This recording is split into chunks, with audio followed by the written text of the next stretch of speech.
Response video to Matt on the subject of this phantasmagorical evolutionary science again. So again, he does another video, brings up this stupid epigenetics crap and this complexities theory crap, and this stupid 16 people meeting in wherever, Helsinki or something, to discuss evolution behind closed doors. You know, drama. You know, just a pile of shit. This whole thing is just such nonsense. I mean, make a video saying something like Darwin is no longer adequate to explain evolution is just plain disgusting.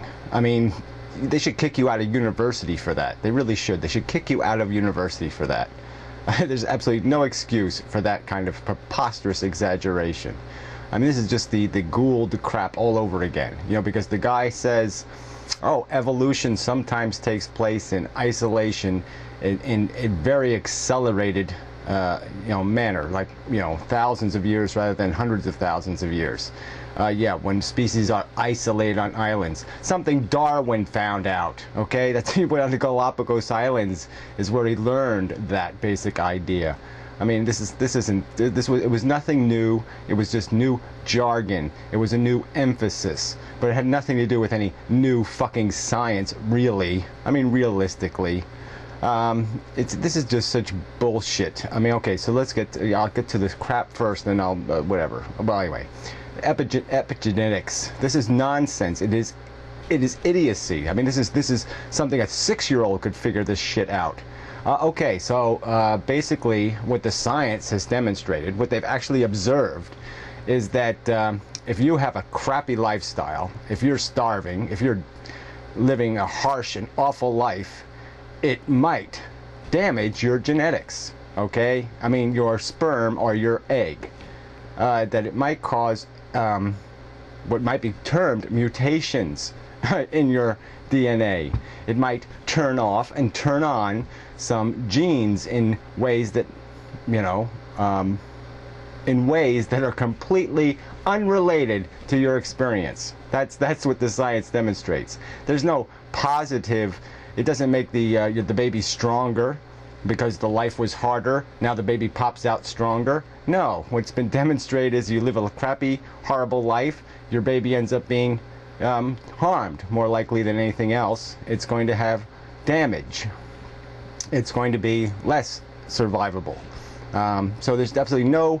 The science demonstrates no positive effect, no ability for us through our lifestyle, through our personal experience in life, having any goddamn positive or intuitive or symbiotic or sensible or rational or useful effect on our future genetics. That's the fucking fact. It's pointless. This word should be just eradicated from the dictionary. Should never have been put in the dictionary.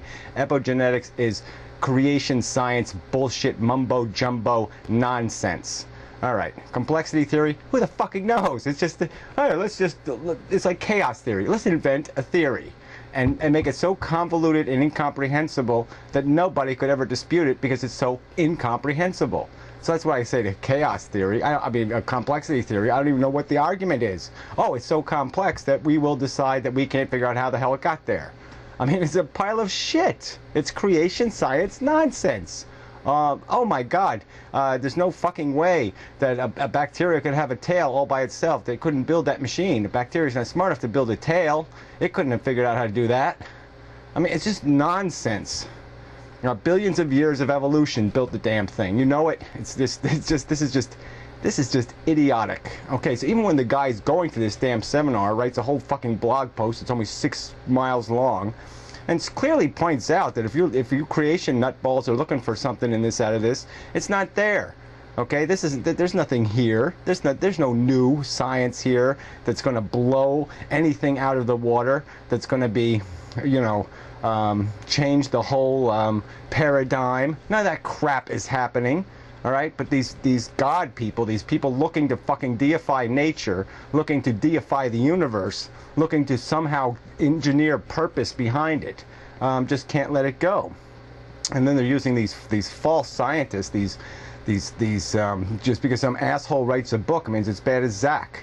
You know, I mean, if you want to look, you want to debate a real theory, take my theory on brain evolution, okay, and deal with that, because that's real. That's real science, okay, because that's really innovative, and that changes the whole fucking goddamn dimension. Because if I'm fucking right, it changes the whole way people perceive evolution and intelligence, because there will be no likelihood or probability that any organism ever gets smarter than a chimpanzee by my theory. And it's only through preposterous aberration and strangeness that we are able to have this intelligence, because it's completely escaped natural selection's judgment, because somehow we were able to preserve something that took 10,000 years for us to capitalize on. We had a mutation 70,000 years ago, and that mutation, it took us 70,000 years to realize its potential.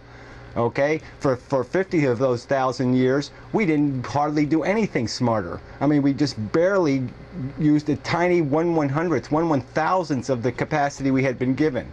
And so we went from making stone tools to making bone tools. And then we acquired this thing called language, and that just changed the whole equation. Then in 10,000 years of language, we acquired a huge volume of information and knowledge that we had a vessel that could actually hold. But that's the paradox is that there was no way for nature, for evolution to ever judge through natural selection that aberration, that change, because we didn't use it for 70,000 years. So it allowed us to have a change be made. The change ended up being preserved, even though we weren't using barely 1/1000th of the potential that change created. And that is a bizarre circumstance. It is not a common circumstance for evolution to work that way. And the strange paradox further that it puts us in is that we are completely dependent now on that change.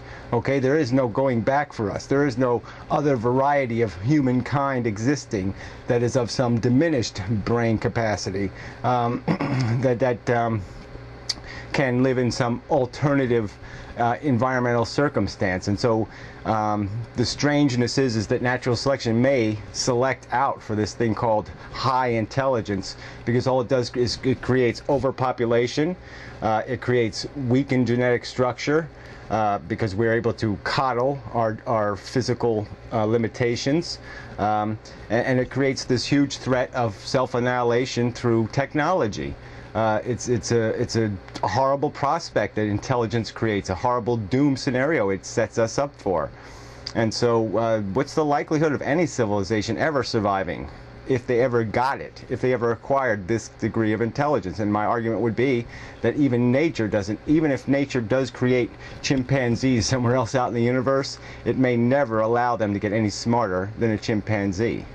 It may not allow them to ever acquire high knowledge, because it doesn't do them any good. It only allows them to do things that are corrupt their genome, that diminish the strength of their DNA, that take natural selection's control away from it, and we take control. And that's the danger, because we can give ourselves more power than nature would give us.